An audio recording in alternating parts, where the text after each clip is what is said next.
피의자 안인득 씨가 무차별 흉기를 휘둘렀던 가좌동 아파트 방화 흉기 살인 사건.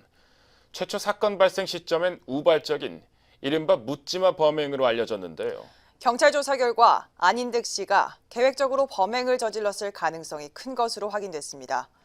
범행에 사용한 흉기와 휘발유를 사전에 준비했던 겁니다. 보도에 양진호 기자입니다.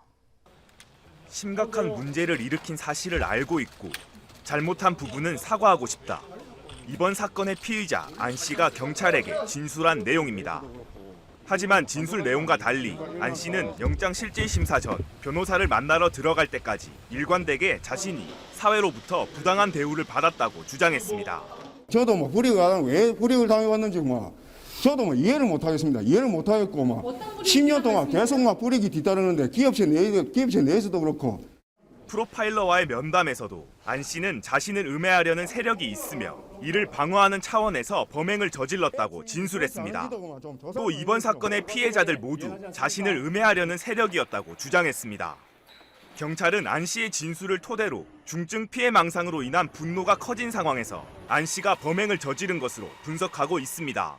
이 범행과 관련돼서도 특별하게 나는 어떤 문제를 계속 당해왔고 피해자의 역할에 있었기 때문에 내가 더 이상 피해를 당하지 않기 위해서 이러한 행위를 하지 않으면 안 됐다라는 어떤 우리가 일상적으로 이해하기는 힘든 사고 패턴을 갖고 있고.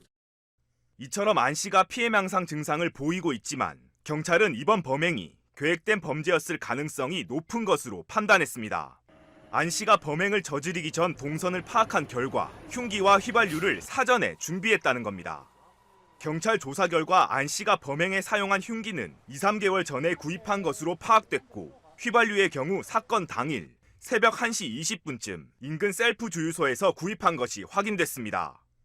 특히 안 씨는 원한을 갚는다는 생각으로 휘발유를 구입했다고 진술한 것으로 알려졌습니다.